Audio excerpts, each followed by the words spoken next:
Hello,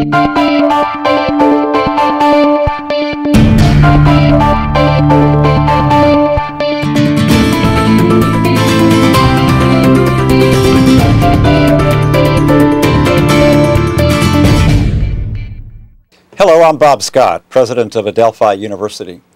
Welcome to our program, Exploring Critical Issues. According to the American Planning Association's definition, a healthy food system, quote, emphasizes, strengthens, and makes visible the interdependent and inseparable relationships between individual sectors and characteristics of the whole system. The goals of the Adelphi University Sustainable Long Island Food System Report Card were to create a baseline profile of the Long Island food system so that its viability and sustainability can be evaluated. What are the results of this study? What are the implications for public health policy and services?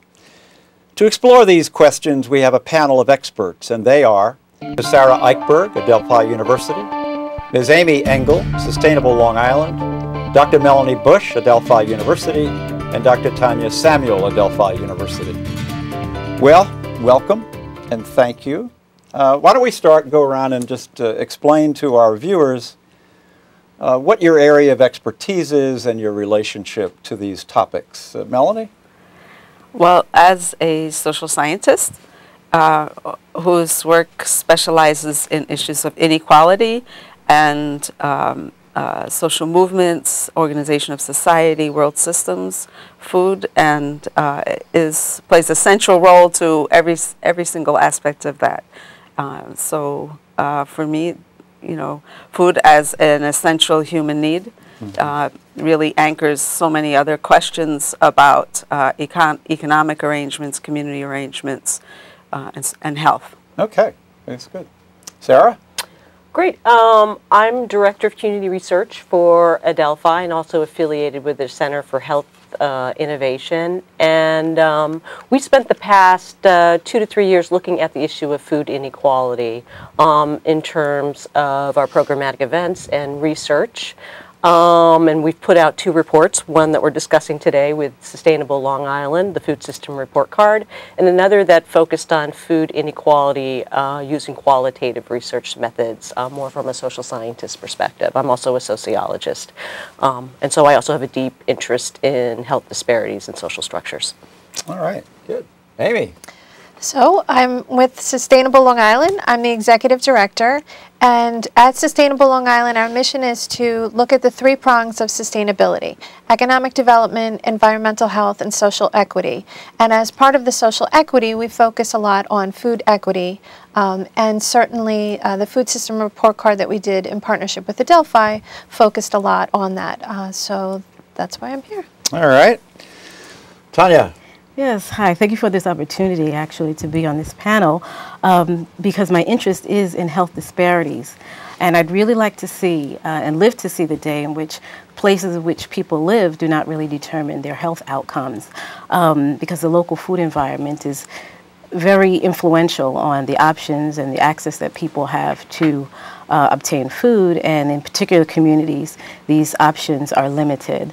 So food inequity is one in which I'd like to see be equalized across different neighborhoods and different communities. And what do you mean when you say health disparities? Help the viewers understand what that means. Right. Well, health disparities are just seeing differences in health across communities, whether they be racial disparities, geographic disparities, transgender disparities, when society should have social justice and equitable access to food, economic shelter.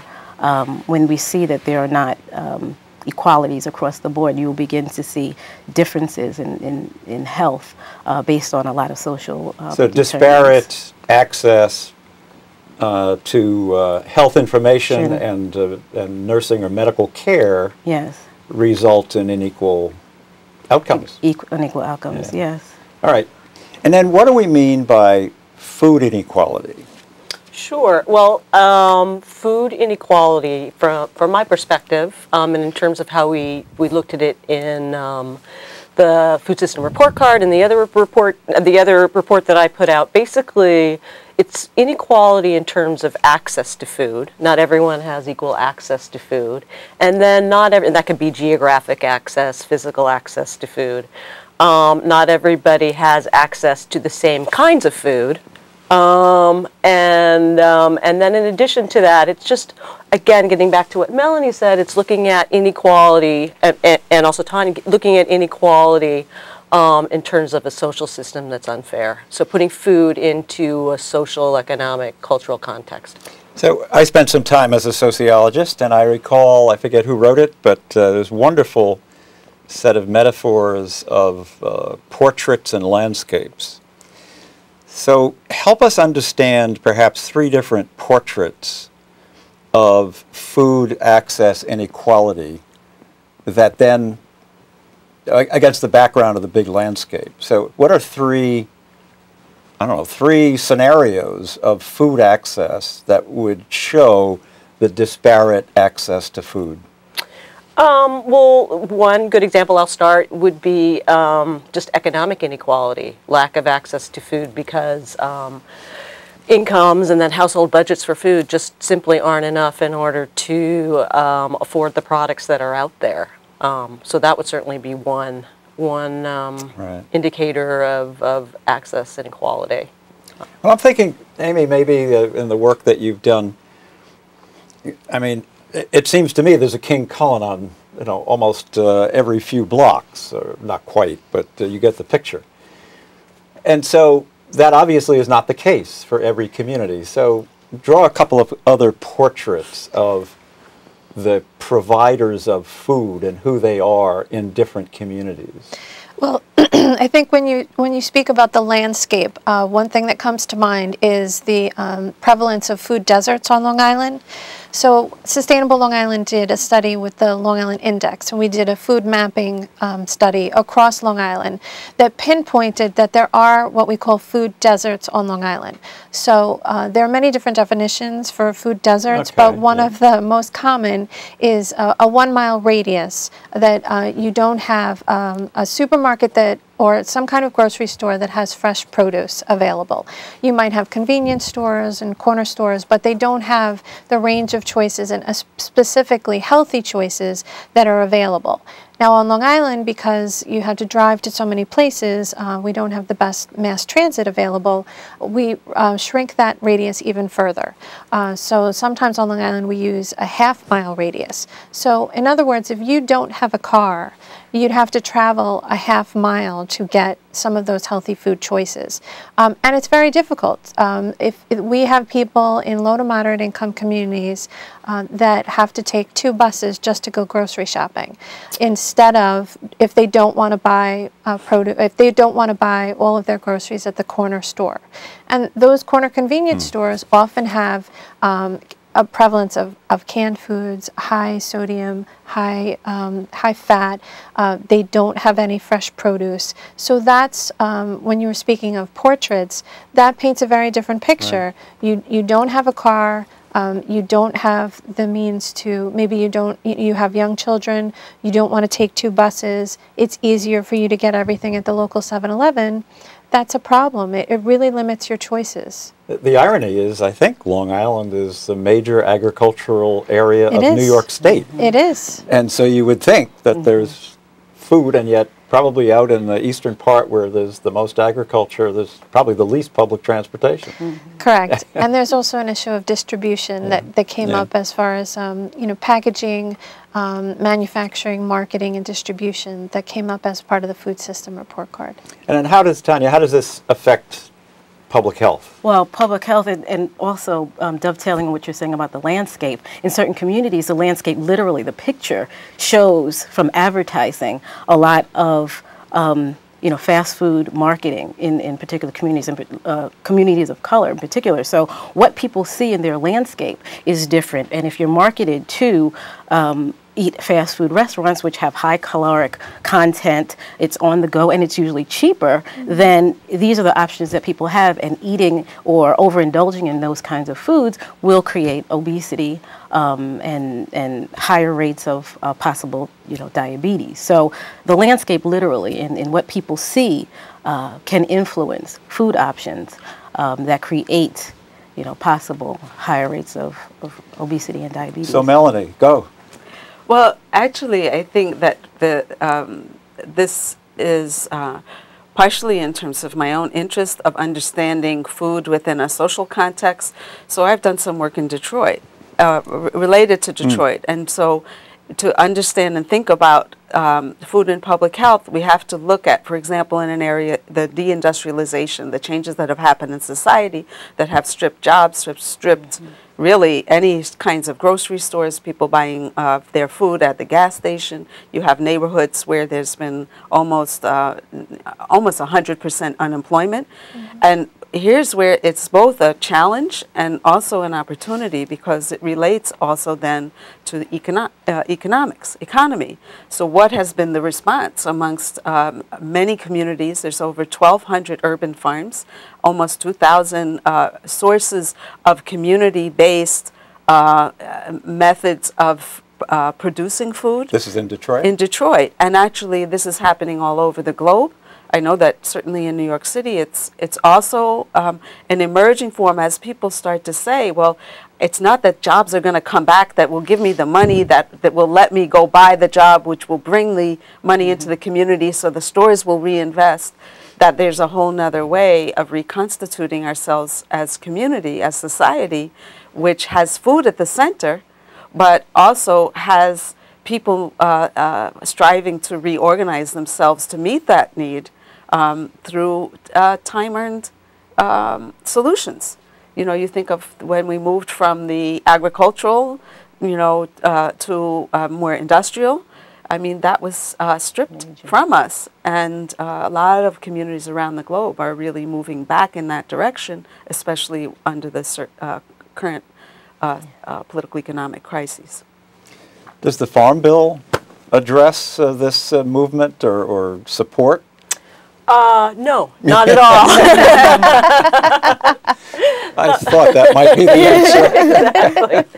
The Farm Bill is currently tied up in Congress. The Farm Bill sort of has dual purposes. On the one hand, it provides subsidies to commercial crop farmers. On the other hand, the largest portion of the money that goes into the Farm Bill goes towards SNAP, which used to be called food stamps. And right now, we're basically at an impasse. The Senate and the House are at an impasse in terms of trying to reach a deal. The Senate wants to cut $4 billion from the program over the next 10 years, and the House wants to cut $40 billion over the next 10 years, which both of them will have detrimental effects for people who are currently receiving benefits, but the House's effects are particularly draconian. Well, looking back to when, or with the bill as it has been, and then looking forward, presumably it will be enacted again in some form. Just in our region, Nassau, Suffolk, the Bronx, Queens, Westchester, what proportion of the people would benefit from the SNAP program? What numbers? What's the order of magnitude? Looking specifically at Long Island, so just looking at Nassau and looking at Suffolk, currently, this is an approximation, but currently we have about 190,000 people who are enrolled in the program in both counties. And it's more than doubled, the enrollment is more than doubled the past 5 years in Nassau and in Suffolk. Things were made difficult because of the recession, and then Sandy also exacerbated that. Yeah. So that might be a good time to take a break, and we'll be coming right back as we explore this critical issue, the relationship between food inequality and public health. Stay tuned.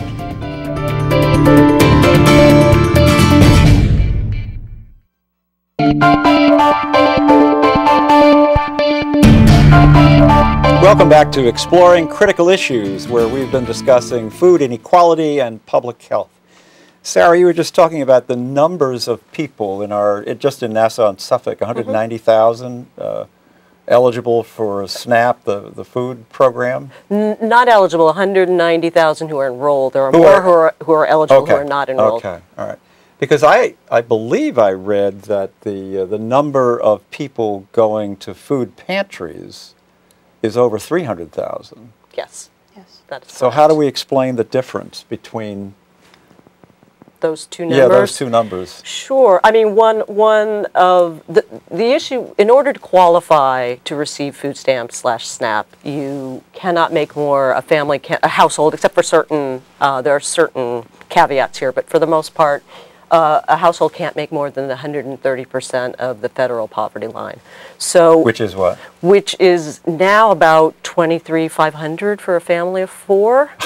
So yeah, not much. And then when you're looking at people, when you're looking at an area like Long Island, where cost of living is so high, as in other parts of the country, here too, food prices have been rising, incomes have gone down and are stagnating. You've got a lot of people that simply make too much. They're above the cutoff for federal aid, but they're still struggling.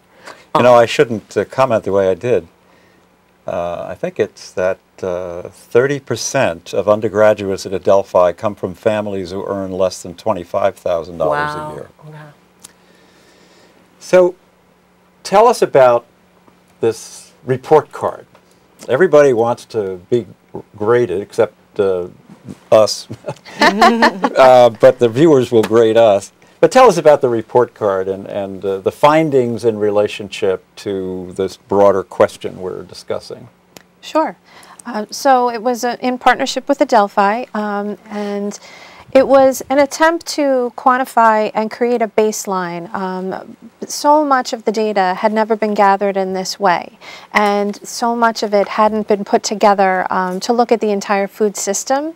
And it was a way to come together and create a baseline so that hopefully we can generate improvement over the next few years and longer, create policies that will improve those areas of the food system that need improvement. There are areas that are doing very well, but then there's areas that we found when we were doing the research that don't have the data to track. So for instance, with waste management, it was very difficult to get data to find out what's happening to the food at the end of the system. We did have a lot of data on to demonstrate that the farms on Long Island, the number of farms are shrinking, but there are things that can be done to help them, like agritourism and you know, putting alternate energy on like wind turbines on farms. So it created a lot of it created the data and the baseline that we needed to see where improvements need to be made and to look at the entire system holistically and see all of the pieces. And that's been very helpful in pinpointing where we can focus next. Melanie, when I listen to this and think about it, this would appear to be another one of those examples, that is to say food inequality, another example where market forces operate in opposition to the public's health and to the building of community. Because presumably these food deserts are the result of market forces. Well, Would that I'm so glad you asked.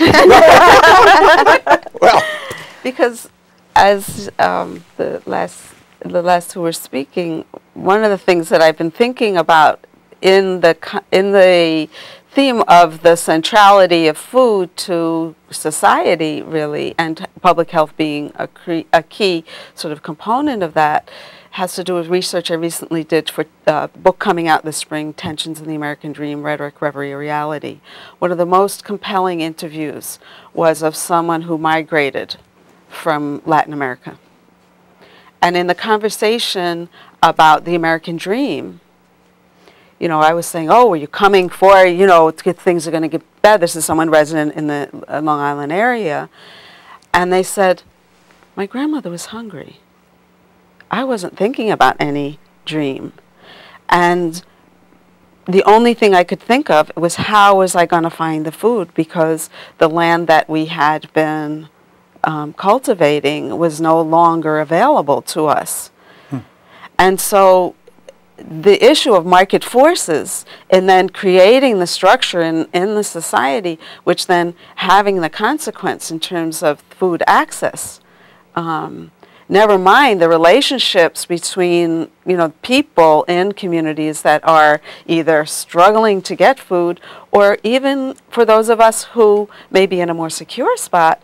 I've thought a lot about why, when you talk about community engagement or service learning, the first thing people think of is, oh, I'm going to help out at a soup kitchen. And what is that? And I always say to the students, well, when you think of community engagement, that's certainly an important, ameliorating immediate suffering is a really critical way to be engaged. But where does the question, why does that kitchen exist? Right. Or food pantry. So I think that the issue of market forces is really a central one to understanding, again, the centrality of food inequalities related, because all of this affects public health. Right, right. Tanya, when thinking about the market forces, presumably King Cullen, and Brian Cullen is a great guy, and there's a wonderful family, and one of the, I guess, the first supermarkets. They don't go into certain communities because the income of the people there is not apparently sufficient to support. And so therefore, market forces mean that some kinds of food suppliers don't go to a community and other kinds come up. If we were to draw a map, about food deserts and the availability of food, and then superimpose on that map of the deserts places where there's not adequate fresh food, superimpose on it the availability of public health services, whether it's doctor's offices or hospitals or other providers, what would we find? You'd probably find that you don't have sufficient, clinically serviced areas. They will be medically underserved. So we do, in that respect, have to look at our community assets outside of maybe the clinical health arenas and maybe nonprofit organizations that are there to assist with taking up some of those services. But oftentimes there are medically underserved areas in the food deserts.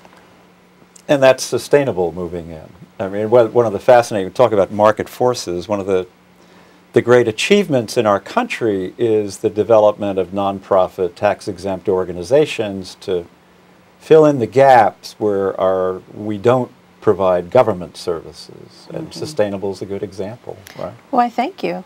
Yes, so one of the things that Sustainable Long Island found when we did the food mapping project with the Long Island Index a few years ago was the prevalence of these food deserts, and most often they were in low to moderate income communities. And so we really thought, well, how can we make a difference? We're not in a position to bring supermarkets here and to change all of the economics to make the market forces viable for those supermarkets, but maybe we can come at the problem in a different way and help to get fresh food available to those communities. So we came up with a model for youth-run farmers markets, and over the last few years, now we're up to 7, and they're all sited in low to moderate income communities, all in food deserts. We have 4. Where does the food come from?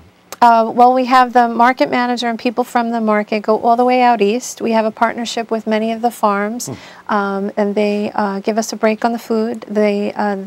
It's farm to table. The people from the market go all the way out east that day. That is usually on a Saturday, but some of the markets are on Sunday, and then they come back and they sell it.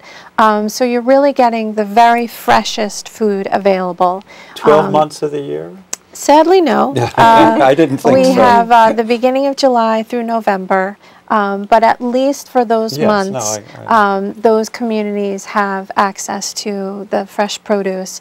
And we've expanded in the respect that now we do cooking demonstrations every year.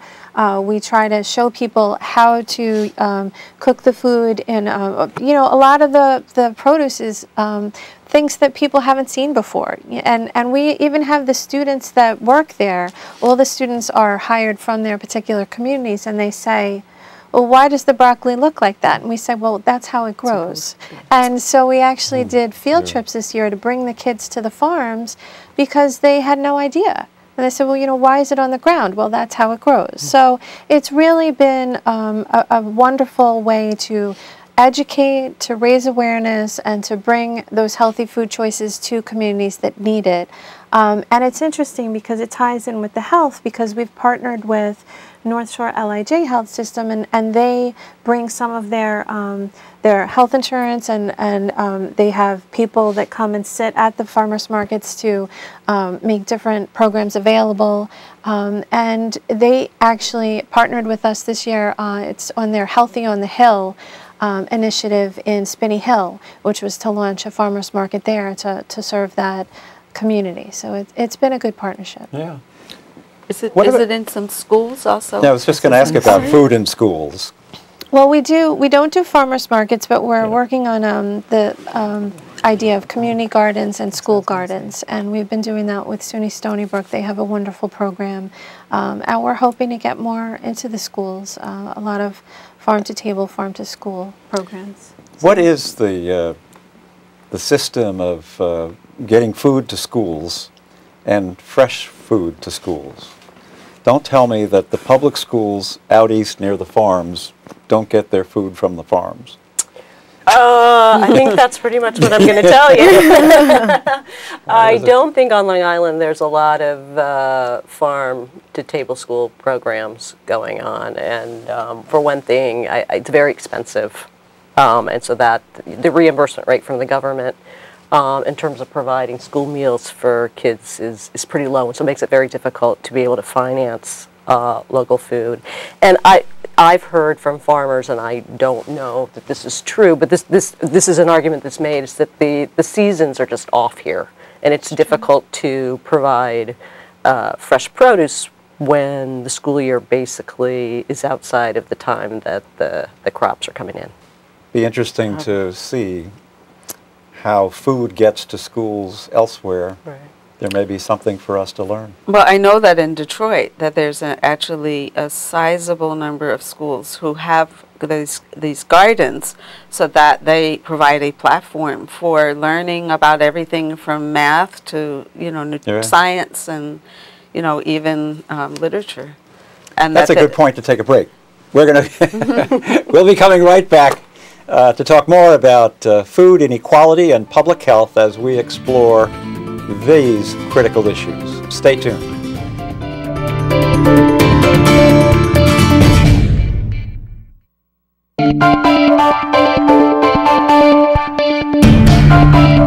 Welcome back to Exploring Critical Issues, where we've been discussing food inequality and public health.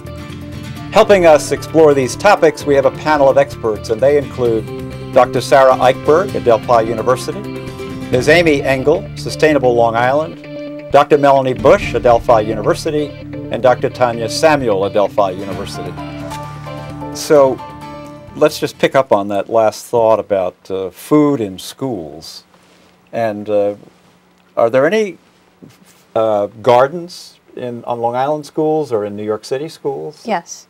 In Tuckahoe, for instance, out east, there's a wonderful garden, and their garden has become a model. The students are learning, they are able to use the food that they grow, and they're trying to expand. And Stony Brook University has what's called their Roots program, and they're expanding community gardens and using the school garden at Tuckahoe as an example. So we're hoping that can be replicated in other schools. Yeah, one can just begin to imagine the farming of animals and maybe raising fish at our schools. Why not, right? Exactly. I think in Milwaukee there's I want to say it right, aquaponics. Yeah. facility that's in the public schools. And also, I know that at Adelphi we have a small garden that is just starting to sort of, grow as a component of different coursework and so forth. Can I just shift the Yes, topic absolutely. just very